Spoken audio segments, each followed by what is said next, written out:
Olha, vamos fazer o seguinte, vamos continuar entendendo um pouco esse cenário internacional. O Vitor Cândido, economista-chefe da RPS Capital, volta hoje aqui conosco. Acordou cedo de novo para nos fazer companhia no Money. Obrigada, meu querido. Bom dia.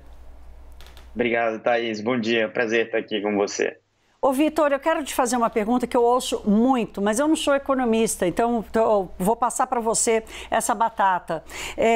O Reino Unido, a zona do euro, os Estados Unidos estão com inflação muito mais alta do que a nossa. Por que diabos eles conseguem ter um juro menor para lidar com ela? Bom, acho que a questão é muito simples. Elas são economias onde o capital é alocado com muito mais eficiência, onde o dinheiro flui de forma muito mais fácil.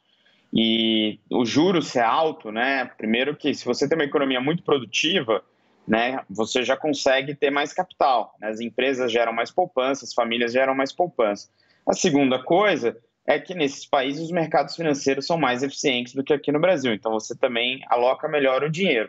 A terceira coisa é que se você dá crédito, você quer recuperar o crédito se você não recebe, né? Aqui no Brasil, por exemplo, se você não pagar o financiamento de um carro, é um parto, tem que conseguir na justiça o direito de pegar o carro de volta da pessoa que está devendo. Nos Estados Unidos, o sujeito vai lá e reboca o carro embora sem precisar envolver a justiça. Então, tem uma série de fatores aí, né, sobre a estrutura da economia, o quão fácil é recuperar um crédito, que colocam o preço do dinheiro. E aqui no Brasil tem outra coisa, a gente poupa pouco, o brasileiro poupa pouco, né, não só por uma questão da gente ser um país pobre, mas também por uma questão na qual o Estado, né, é quem faz a poupança do brasileiro, né? As pessoas não poupam para se aposentar porque tem o INSS. As pessoas, no geral, né, a poupança é forçada via FGTS, em alguns casos, do trabalhador formal. Então, tem uma série de mecanismos aí que impedem da gente ter um juro mais baixo, fora que o governo também ele compete com o mercado e com as pessoas para ver quem pega dinheiro emprestado, né? Então, o governo também briga, ele também quer dinheiro emprestado e isso o juro fica mais alto. Eu já vou trazer de volta o assunto do nosso juro aqui com você, mas eu quero encerrar o capítulo do cenário internacional, meu caro, te ouvindo um pouco sobre a decisão do Fed ontem. Foi muito interessante a entrevista coletiva de Jeremy Powell, né? A institucionalidade que está representada ali nessa iniciativa de conversar com a imprensa é muito importante. Agora, ele chamou a atenção por algumas coisas, entre elas o fato de mostrar preocupação com uma diferença muito grande no comportamento dos índices de inflação que o Banco Central acompanha. Aqui no Brasil, a gente ainda tem um escopo limitado de acompanhamento dos preços. Lá não, lá é tudo muito delineado e o mapa é maior. Qual é a tua expectativa para o Fed? Você acha que eles já encontraram espaço para não precisar subir mais tanto juros, não entrar mais numa recessão? Qual a tua leitura sobre o que disse ontem Jeremy Powell? Parece que sim, Thaís. Assim, quando a gente pensa em inflação nos Estados Unidos, a gente pensa três grandes grupos de preços, tá? O primeiro grupo é bens e energia, isso claramente está para baixo, né? A gente pega venda de carro usado, carro novo, então isso já está caindo. A gente olha aluguéis têm um peso grande no CPI, né, na inflação deles. Também tá para os aluguéis de mercado, né? Se você olhar os sites de aluguel de imóveis nos Estados Unidos, os novos contratos, o preço já está para baixo. Isso demora um tempo para entrar no indicador de inflação deles, eles já reconheceram isso, o Fed e alguns outros bancos centrais regionais ligados ao Fed. E a terceiro vetor é o mercado de trabalho, que esse não tem sinal de estar desaquecendo, mas o Powell acredita que a queda da atividade econômica coloca isso para baixo. A gente acha que o Fed faz só mais uma subida, porque a atividade continua piorando e não vai dar tempo dele fazer a terceira subida em maio, então a gente acha que ele faz mais uma em março e aí o ciclo para em 5. E aí rola o soft landing rapidamente? Eu acho difícil, porque você nunca conseguiu fazer um ajuste desse tamanho de inflação nos Estados Unidos sem ter uma recessão mesmo que branda. Tá bom. Eu pedi rápido, ele foi rápido mesmo. Ô, Vitor, eu vou pedir para você esperar um pouquinho. A gente já volta com você para tratar, assim, daí do nosso juro aqui, da nossa inflação. Mas antes, como prometido, eu disse a vocês que traria mais detalhes sobre o resultado da Meta, que é a dona do Facebook, que integra esse grupo das maiores Big Techs do mundo. Ontem ela divulgou o balanço do quarto trimestre, depois já do fechamento do mercado.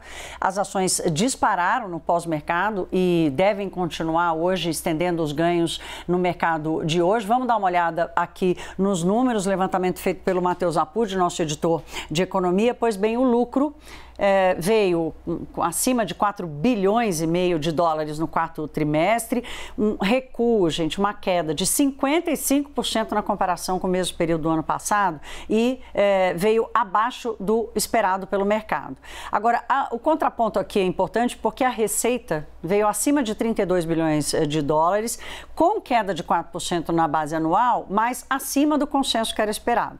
Tem outros dois dados importantes. Número de usuários ativos, 2 bilhões. Tem 2 bilhões de usuários de Facebook no mundo. E a receita por usuário também ficou em quase 11 dólares acima do esperado. Então, com esse mix de lucro bem menor, mas receita maior, usuários, maior quantidade de usuários e uma receita maior por usuário também, as ações da Meta ontem subiram mais de 20% no pós-mercado e hoje deve garantir aí mais um dia de correção para cima e Wall Street vai continuar esperando o balanço das outras Big Techs que saem depois do mercado. Eu vou trazer de volta aqui o Vitor Cândido para ajudar a gente a navegar nessa leitura. Vitor, ontem a gente chegou a trocar algumas mensagens e surpreendeu o tom mais duro do Banco Central. Foi importante essa manifestação do Roberto Campos Neto, dos diretores? Foi extremamente importante. Acho que o tom foi extremamente balanceado, institucional. Acho que nenhum economista no mercado discorda disso. Os colegas com os quais falei ontem à noite, todo mundo achou o tom bom, achou o tom necessário. O que o Banco Central basicamente está falando, né, Thaís, é que, olha, por canais que não são diretamente ligados à atividade econômica e até mesmo à dinâmica da inflação corrente, né, a inflação que a gente vê hoje, eu vou ser obrigado a manter os juros mais altos. Então, essa questão da expectativa de inflação começar a subir, e até mesmo as mais longas, isso tem um problema, porque ele diminui, né, o juro real esperado na economia, e isso diminui o efeito da política monetária, e por isso que o Banco Central tem que falar, olha, eu vou ter que ficar com o juro um pouco mais alto por um pouco mais de tempo. Então, foi muito boa a comunicação, tem um recado claro ao governo, não um recado de ameaça, mas um recado de, olha, tem consequência as falas que vocês estão tendo. É um pouco que eu chamei a atenção na abertura aqui, é assim, né? Essa ideia de achar que um pouquinho mais de inflação vai promover um pouquinho mais de crescimento, ela sempre esteve errada e continua errada, né? Não adianta desejar isso achando que não tem custo, né, Vitor? Não, essa é uma ideia completamente errada. Essa é uma ideia que foi refutada lá nos anos 60 e a gente ainda insiste nela. O problema dela é muito simples. O Brasil é um país que tem indexação. Se tiver mais inflação, o seu aluguel fica mais caro, tudo vai reajustando todo ano e você não resolve o problema nunca mais. Vitor, eu quero só te aproveitar aqui e chamar a atenção dessa dinâmica esperada para a inflação por um ponto que você acabou de dizer. Você falou assim, olha, a inflação, a expectativa da inflação está aumentando, não é porque há uma preocupação com choque de demanda ou porque a economia vai crescer, é simplesmente uma percepção de piora do ambiente e da capacidade do Banco Central de fazer o seu trabalho. Nós estamos falando aqui de coisas mais subjetivas que estão fora do campo econômico, estão mais na percepção da condução do país. Exatamente. Basicamente, o mercado está um tanto quanto ansioso com o novo arcabouço fiscal. A gente até acredita que pode vir uma regra boa, uma regra que tenha convergência ao longo do tempo. A segunda coisa é que se o Banco Central vai ter que trabalhar com uma meta mais alta, se o governo quer subir a meta, o mercado não sabe projetar a inflação de 2026 ainda. Então, a gente projeta a meta. Se a meta é mais alta, a inflação é mais alta.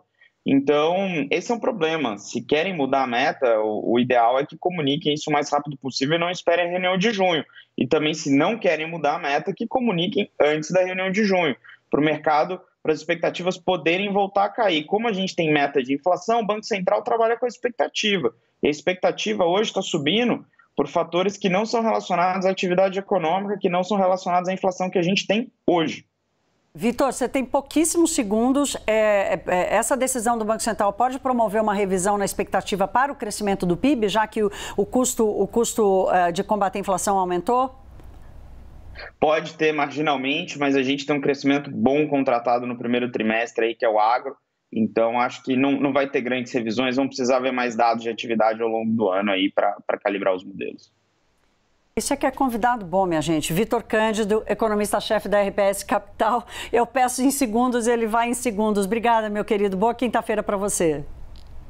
Obrigado, Thaís. Bom dia para todo mundo.